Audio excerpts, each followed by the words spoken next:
Te atualizo ainda sobre Piton, será que ele pode ser vendido pelo Vasco? Tudo isso e muito mais a partir de agora. Antes, deixa eu só me apresentar. Me chamo Jorge Nicola, sou jornalista esportivo e a missão por aqui é deixar você por dentro de tudo que tá rolando com o seu clube do coração. Para não perder nada, aperta o botão vermelho de inscreva-se, ativa todas as notificações e também deixa seu like. Combinado? Antes de seguirmos para as notícias, você que é vascaíno de coração e deseja ter um manto do Cruz Maltino, a Jacaré Esportes é parceiro oficial desse canal e oferece as camisas do Vasco e de outros times brasileiros e europeus com a melhor qualidade do mercado e com preço bem em conta. E para você que é inscrito, nós preparamos um desconto de 5% em qualquer camisa do Vascão. Para garantir o seu manto com esse super desconto, tanto o código do cupom quanto o link do site estarão na descrição desse vídeo e no primeiro comentário fixado. O São Paulo já tem data para receber André Silva.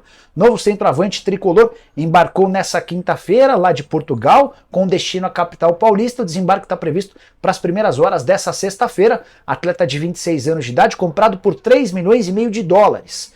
Jogador cuja negociação foi mais complicada, até porque o Vasco entrou na parada, se acertou primeiro com Vitória de Guimarães, mas a vontade do André Silva foi determinante. Atual temporada do André, 13 gols em 28 partidas, ele quase se mudou para o Hellas Verona, da Itália, em janeiro. O negócio caiu na última hora porque o Hellas Verona não tinha informação de que o jogador era brasileiro sem passaporte português. A alegação é de que estavam contratando um atleta brasileiro com passaporte português. Ele ocuparia a vaga de estrangeiro por não ter esse passaporte, o negócio foi desfeito. Quinto reforço do São Paulo na atual temporada, ele chega depois de Luiz Gustavo, Eric, Bobadilha e Ferreira. São Paulo ainda busca mais um lateral esquerdo e um zagueiro canhoto. Resta saber se vai haver tempo até a próxima sexta-feira, data final para o prazo de inscrições nessa primeira janela. Dá para afirmar que o André Silva estará na fase de mata-mata do Campeonato Paulista. São Paulo vai ajustar os detalhes e assim que o período de inscrições for reaberto no Paulistão, o André Silva será inscrito. Para onde vai o Rojas? Parece que o Botafogo e o Vasco estão interessados. Deixa eu dividir com vocês uma nota que acaba de ser divulgada pelo Corinthians. O Corinthians não havia se manifestado, tá? Talvez por estratégia, talvez para tentar entender o andamento das coisas, mas agora já há uma manifestação oficial. Estou colocando na tela. Para quem não sabe, está chegando agora, estava meio por fora, Matias Rojas está de saída do Corinthians. A informação foi revelada em primeira mão pelo Benjamin Bach, que é apresentador, jornalista, enfim, vocês certamente conhecem, né? E o Benja havia dito que, só para antes de colocar na tela, só para justificar, o Benja havia informado que o Rojas não fica mais no Corinthians, ele tomou a decisão de ir embora. E o Benja indicou que o Rojas havia se decidido por ir à FIFA. E aí a gente precisa relembrar que ele foi contratado na metade do ano passado, depois do seu vínculo com o Racing terminar. Na oportunidade, o Duílio Monteiro Alves ofereceu um caminhão de dinheiro de luva, que é aquele prêmio pela assinatura do contrato. Contei para vocês recentemente que o Rojas custa, entre salários, direitos de imagem e luvas, R$1.100.000 mensais. E que quando o Augusto Melo se tornou presidente do Corinthians, existiu a divulgação de uma cobrança de R$5 milhões de uma grana que o Duílio não havia pago. Vocês lembram de tudo isso, né? Pois bem, aqui está a nota do Corinthians. A diretoria do Esporte Clube Corinthians Paulista foi surpreendida pela notícia de que o atleta Matias Rojas não compareceu ao treino dessa quinta. Representantes do clube estão em contato com o staff do jogador para entender os motivos que o levaram a tomar tal atitude e estudar as providências. Antes da divulgação dessa nota, eu já havia conseguido, junto a uma pessoa do Corinthians, a notícia de que ele foi ao CT ontem e optou por não treinar e nem apareceu no CT hoje.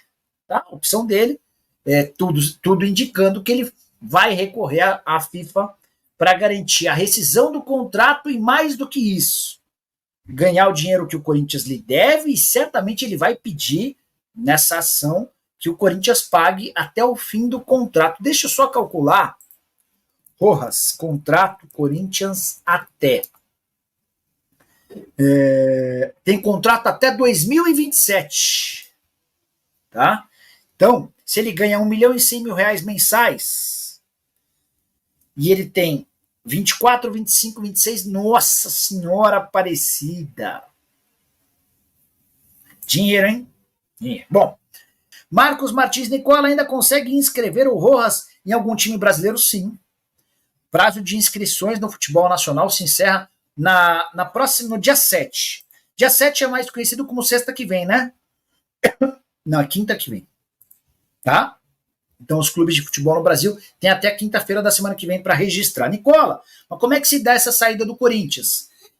Como ele foi ao treino ontem e não quis treinar, e como ele faltou ao treino hoje, imagina-se que ele foi à justiça exigindo uma liminar para rescindir o contrato de forma temporária até que exista uma audiência que julgue o caso. Diante dessa liminar que deve ser emitida, o Rojas fica livre para escolher seu novo clube. E ele pode fechar com o clube brasileiro de Série A e B até quinta-feira da semana que vem, tá? Boa noite, Nicola. Alguma novidade sobre o mercado vascaíno? O Jucimar acabou de perguntar e eu acabei de contar. Matias Rojas no Vasco descartado. Luciano Rodrigues, Nicola. Essa mesma pessoa que me respondeu sobre o Rojas já havia dito que houve um interesse no Luciano, mas o time dele lá no Uruguai quer 12 milhões de dólares. Valor completamente fora da realidade, né? Bora falar agora sobre Lucas Piton, lateral esquerdo comprado pelo Vasco na temporada passada, na teoria por um valor alto, 16 milhões de reais. Na prática o valor foi baixo. Titular absoluto do Cruz Maltino, o Vasco havia comprado 16 milhões por 60%. O Vasco já adquiriu outros 20% porque sabe que em breve vai vendê-lo por uma condição muito bacana. Até porque é um jogador com cidadania italiana, cotado para defender a seleção italiana. Dessa maneira, mais cedo ou mais tarde, vai pintar proposta boa. Nesse momento não há nada. 777 obviamente visa lucro, então se houver uma operação grande para metade do ano, esse negócio pode acontecer. Enquanto isso, é hora de aproveitar o atleta, que tem 57 partidas, 2 gols e 8 assistências. Com a camisa Cruz Maltina, contrato recentemente prorrogado até o fim do ano de 2028. Fabrício Valentini e Nicola, temos que agradecer ao Corinthians. O Piton vale muito mais do que essa merreca que foi paga, vai para a seleção logo logo. Fabrício, a minha dúvida é se ele vai para a seleção italiana ou brasileira. Jogador com passaporte italiano, que já foi cogitado para jogar por lá. De fato, muito bom lateral, foi vendido por 16 milhões, parecia caro no começo, se tornou barato, 16 milhões por 60%, o Vasco adquiriu depois mais 20%, gosto bastante dele, tá? Muito bem, minha gente, deixa eu trazer aqui meu amigo Bruno Gentili. Deixa eu começar com a notícia de que todos os ingressos estão vendidos já para o jogo do Vasco com a Portuguesa no domingo às 18h10 em São Januário, e da renda do jogo da Copa do Brasil, Marcílio Dias 1, Vasco 3. Eu sou do rádio antigo, você dava o vencedor na frente, né? Você falava em Itajaí, Vasco 3, Marcílio Dias 1. Hoje a TV, né, educou a moçada, mudou, né? Fala 1-3. Assim, soa diferente. Mas a renda foi de R$ 1.231.040. As despesas, R$ 898.590, quase R$ 900 mil de despesa alta, né? Mais de 70%, né? Então sim, come bastante, uma boa parcela, né? E na primeira e segunda fases, as rendas são divididas. E eu fui dar uma olhada no artigo 23 do regulamento específico da Copa do Brasil, diz que o mandante tem 60%, o dono da casa, independente de ganhar o jogo ou não, e o visitante fica com 40%. Então, mesmo ganhando o jogo, o Vasco levou R$ 132.980, e o Marcílio Dias R$ 199.470. Eu sou do tempo que o mandante e na renda dividida o vencedor ficava com 60%, o perdedor 40%, 50% em caso de empate. A boa notícia é que o próximo jogo é Vasco e Água Santa. Esse jogo será em São Januário. Aí o Vasco fica com 60% da renda. O ídolo. Aí tem aquela possibilidade, inclusive, do Vasco fazer um pouco mais de caixa. A gente sabe que São Januário sempre lota em qualquer circunstância, qualquer competição. E você citou essa questão desse lucro do Marcílio Dias lá no Hercílio Luiz em Itajaí. Se a gente sabe o quão importante isso é para as equipes consideradas menores, a gente pode colocar assim, porque além de tentar passar e surpreender, então ter um pouco de ganho esportivo ali dentro de campo, é importante para eles porque alivia a questão de folha salarial, dívidas e tudo mais. E é um bom time. Um bom time, um time arrumado, inclusive era vice-líder até então, quando pegou o Vasco no Campeonato Catarinense. Já está classificado para a fase final. Só estava atrás do Criciúma, que é um time de Série A hoje. Então a gente tem que parabenizar o Marcílio Dias pela... Colado. E colado, exatamente. Era 22 a 21 a 20. É, diferença mínima praticamente. Então a gente tem que valorizar o Marcílio Dias, o técnico também, o Vaguinho Dias, que propôs uma equipe ofensiva. A gente viu que o Marcílio Dias não se escondeu. Foi para dentro. Foi para dentro, precisava do resultado, o estádio lotado, então torcida que apoia. Meteu bola na trave. Bola na trave, inclusive chegou a empatar, deu um susto no Vasco. Então fica aqui os parabéns para o Marcílio Dias. E como eu falava em relação à questão do lucro, é importante para dar uma aliviada na folha do clube, dar um gás também financeiro no clube e quem sabe o Marcílio Dias não pode representar o estado de Santa Catarina como clube próprio nas próximas temporadas em alguma divisão superior assim do Campeonato Brasileiro, porque é um clube que a gente viu que é organizado, né? É isso aí. Gente, uma outra informação importante, né?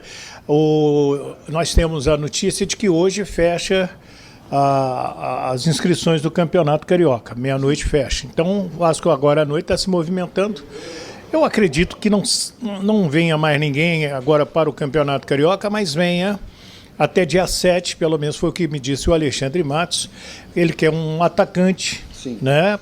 Para ser aí jogar ao lado do Verratti, ou ser reserva do Verratti. Era o André Silva, mas optou pelo São Paulo. O Vasco tentou até o último minuto. E também mais um volante aí, mais um jogador de meio campo. O Vasco está tentando, porque perdeu 2, né? O Jair e também o Paulinho. E estou falando de, como dizem os gaúchos, de volância, né? No Vasco não terá o Zé Gabriel. Falando de trinco, então, do trinco.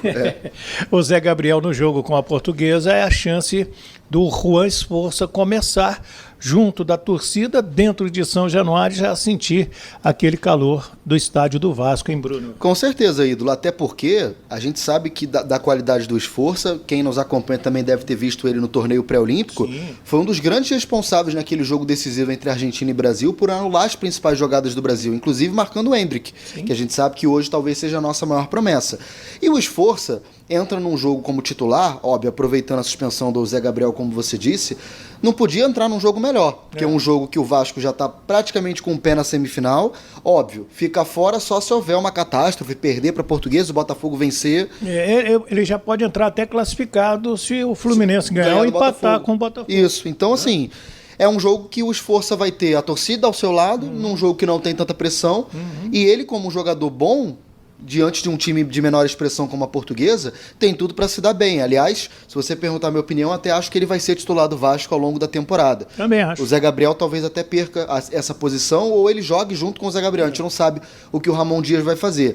Em relação aos reforços que você citou, acho que as duas prioridades são sim a do centroavante, porque a gente viu que quando o Verratti ficou fora por aquele problema da fissura na costela, o Ramon Dias teve dificuldade para achar um substituto.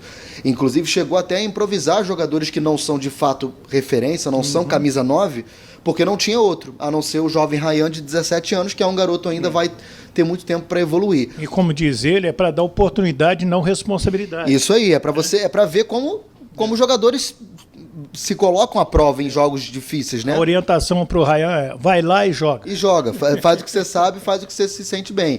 E eu ainda colocaria, assim, se eu fosse o Alexandre Matos, eu acredito até que ele esteja se movimentando também nesse sentido, junto com a 777, em alguém até para vir para o lugar do Payet, porque a gente sabe que o Payet é muito bom. Sim. Não é para vir no lugar dele para ser titular, mas a gente sabe que o Payet, por ter 36 anos, ele não vai jogar todos os jogos da temporada. E fez falta no jogo contra o Marcílio. Cara, como diz o nosso querido Apolinho Washington Rodrigues, é a vida inteligente do meio de campo. É isso, é o cara que pensa diferente. Sem o Payet você não tem no Vasco hoje um meia criativo. E como ele tem 36 anos, a gente sabe que a idade pesa, o calendário brasileiro é um calendário inchado. Então, ora ele vai estar fora por suspensão, ora ele vai estar fora por lesão, ora ele vai estar fora porque precisará ser poupado de olho num jogo mais importante à frente. Cansaço, desgaste físico. Não é nenhuma criança mais. Nenhuma, pelo contrário, já está muito mais perto do final da carreira, apesar de se cuidar, voltou fininho das férias, dessa pré-temporada, mas é preciso ter uma opção alternativa a ele. Lógico. Até para você encorpar o elenco. E hoje você não ganha mais campeonato com 11 jogadores ou com 15. Hoje você ganha no mínimo com 18 Com jogadores. certeza. O que pesa a favor do Vasco nesse sentido, que aí é algo positivo, por um lado e negativo por outro, é que são menos competições esse ano. É só Copa do Brasil. O Carioca vai terminar daqui a pouco, então o Vasco vai ter Copa do Brasil e Brasileiro. E a gente sabe que Copa do Brasil é difícil, apesar de ser um torneio, quando as equipes da Libertadores entrarem na terceira fase, vai ficar complicado. Então o Vasco tem que focar no Brasileiro e aproveitar esse período que vai ter aquilo que a gente chama de semanas cheias no futebol, quando você não tem o jogo quarta, porque vai ser data de competição internacional, o Vasco não vai disputar, justamente para dar uma descansada em Paê, não só no Paê, mas nos trintões, vamos dizer assim, do Vasco. Medel, e o Derrete. Ramon usou bem isso quando ele chegou, esses intervalos de domingo para domingo, Sim. porque foi nesses intervalos aí que ele descobriu o Zé Gabriel, que estava encostado lá, Paulo Henrique. o Paulo Henrique. Isso aí. né? Ele foi descobrindo opções. Ele conheceu o Maicon. Que no início, a gente lembra aqui, estava até descartado quando ele chegou. Falaram, não Não ia ser não usado. serve. Não ia ser usado. Então, serve mais para você conhecer o elenco quando você está chegando e serve para você descansar o elenco quando você já está com um trabalho consolidado em informação. Como você disse, vão chegar mais reforços, a gente espera isso, mas hoje eu vejo um Vasco forte para brigar no Campeonato Brasileiro, claro, talvez não lá em cima ainda. Não, pela metade do campeonato. Isso, não, Uma pré-Libertadores. não passar Seria sufoco. ótimo. E se for muito bem, como você disse, pegar uma vaguinha ali, oitavo, sétimo, que dependendo hoje em dia já é suficiente para você chegar na Libertadores. É isso. Então é isso aí, rapaziada. O Vasco aí, né, tentou até o último instante a contratação ainda do André Silva, tentando convencê-lo a vir jogar no Vasco, né, para ser o reserva do Verratti, mas sem sucesso, né. O jogador fechou mesmo com São Paulo, né, fez prevalecer a sua vontade de jogar pela equipe paulista, né, e vai reforçar aí o São Paulo. Luciano Rodrigues, né, a pedida muito alta da equipe argentina. Eu acho que dessa vez o negócio não anda mesmo. A 777 não vai fazer esse investimento muito alto e o jogador não deve vir mesmo para o Vasco, né? Uma pedida fora da realidade, 12 milhões de dólares, muita coisa pelo jogador. E o Vasco segue aí, né? Alexandre Matos trabalhando devagarzinho, buscando jogadores, né? Tem que passar ainda pela aprovação da 777, é a coisa mais complicada. E o Vasco aí, né? Precisa aí, como foi falado no vídeo, de um substituto para o Payet, né? Um reserva de imediato, que pela idade já do Payet, ele não vai aguentar jogar todos os jogos, né? Apesar que seria uma boa para o Vasco, porque a qualidade dele, ele faz muita diferença quando está em campo. Vimos agora no jogo contra o Marcelo Dias, né, o Vasco com um pouco de dificuldade na partida sem o seu meia, né, para armar as jogadas. Então, tem até aí quinta, sexta-feira para poder buscar aí jogadores, né, para poder ainda inscrever nessa temporada. Então vamos ver aí o que o Vasco consegue fazer nesses últimos dias, né? Eu acho que pelo andar da carruagem não deve conseguir contratar ninguém neste período agora. Só na próxima janela aí, na janela do meio do ano, que o Vasco deve fazer um investimento um pouco melhor, né? Uma janela mais movimentada e trazer aí alguém para o meio e também para o ataque, para substituir o Verratti ou para brigar ali com ele ali no ataque.